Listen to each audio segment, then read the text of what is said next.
Hello guys, I am Ricky and you're most welcome to our YouTube channel Nirmala निर्वाण classes. Physics देख रहे थे, खगोल की एस्ट्रोनॉमी चल रहा था और उसमें जो इसी कड़ी में बौने ग्रह को प्लूटॉन्स को हम लोग देख रहे थे कि ड्वार्फ प्लैनेट्स क्या है या ड्वार्फ जो आपका बौना ग्रह है वो क्या होता है या प्लूटॉन्स क्या होता है। इस कड़ी में हम लोगों ने बौने ग्रह में प्लूटो को देख चुका था और आज जो उसके बाद की बारी है, अगली कड़ी में हम आज चेरॉन को देखेंगे, सेरेस को देखेंगे और जेना को देखेंगे। ये हमने इसके पहले वाले वीडियो में बताया था कि जो बौना ग्रह में है प्लूटो है, सेरेस है, जेना है और चेरान है, सबको अलग अलग देखेंगे। तो चलिए छोटी छोटी इंफॉर्मेशन जो अलग अलग बौने ग्रहों की है आज उसको देखते हैं और इस वीडियो में चेरान, सेरेस और जेना तीनों को देख लेंगे। चलिए पहले पॉइंट से आगाज करते हैं आज की वीडियो का।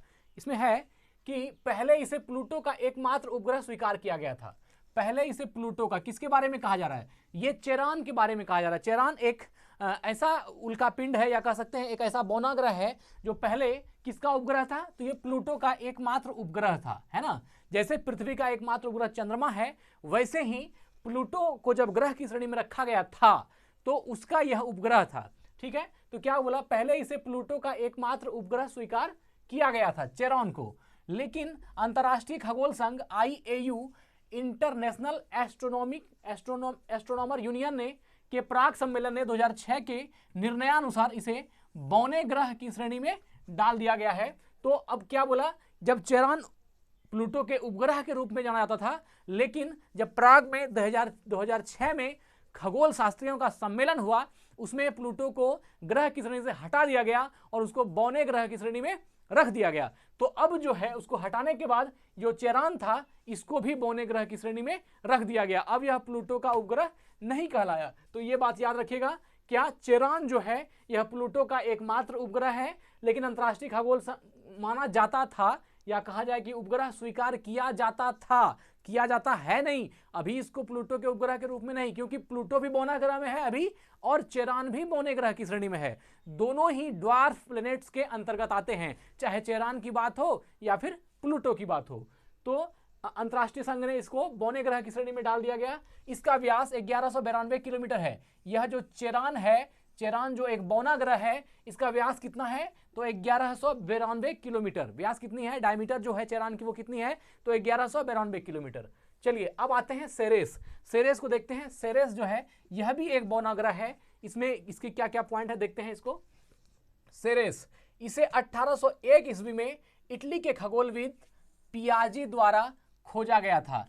पियाजी एक इटली के खगोलविद थे जिन्होंने 1801 ईस्वी में सेरेस की खोज की। सेरेस की खोज कब हुई? 1801 ईस्वी में। और किसने किया? तो इटली के एक खगोलविद थे जिसका नाम था पियाजी, इसी के द्वारा इसका खोज किया गया। सेरेस का यह अब तक खोजे गए सभी क्षुद्र ग्रहों में सबसे बड़ा था। अभी तक जितना क्षुद्र ग्रह खोजा गया था, है ना, उस सब में से सबसे बड़ा क्षुद्र ग्रह था। देखिए, ग्रह, उपग्रह, है ना, बौना ग्रह, क्षुद्र ग्रह, ये सब चीजें होती है। तो ये जो सेरेस था इसको सबसे बड़ा क्षुद्र ग्रह माना जाता था, है नहीं, माना जाता था, लेकिन वर्तमान समय में इसको किसमें डाला गया है? इसको बौने ग्रह की श्रेणी में डाला गया है।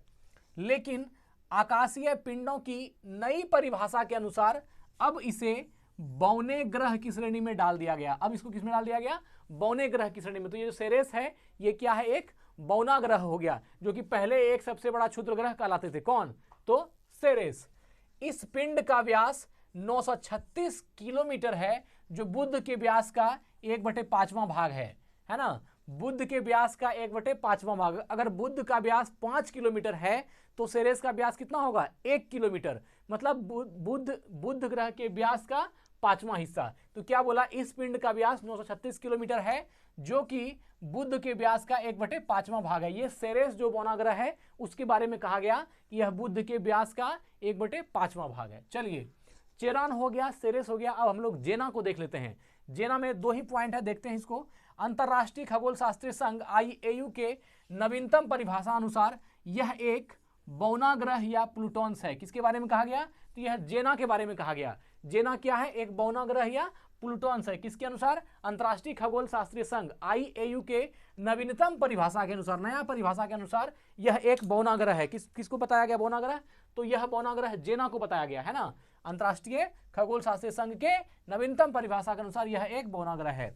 लगभग 1490 मील चौड़े इस पिंड को इरिस 136 199 नाम दिया गया। देखिए यहां पर जो है 136199, यह इसको नाम दिया गया 136199, इसका नाम है इरिस, है ना, इरिस 136199।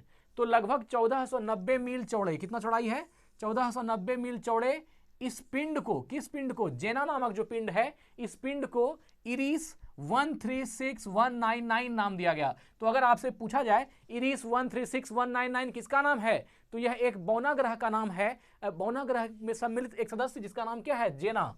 क्या नाम है, जेना। तो जेना का नाम, एक नाम क्या है, इरिस 136199 भी इसका एक नाम है। तो बौने ग्रह या प्लूटॉन्स में, ड्वार्फ प्लैनेट्स या प्लूटॉन्स में हमने आज तीन चीज को देखा, चेरान को, सेरेस को और जेना को। हमको लगता है कि ये आपको समझ में आ गया होगा। एक बार रिवाइज कर देते हैं।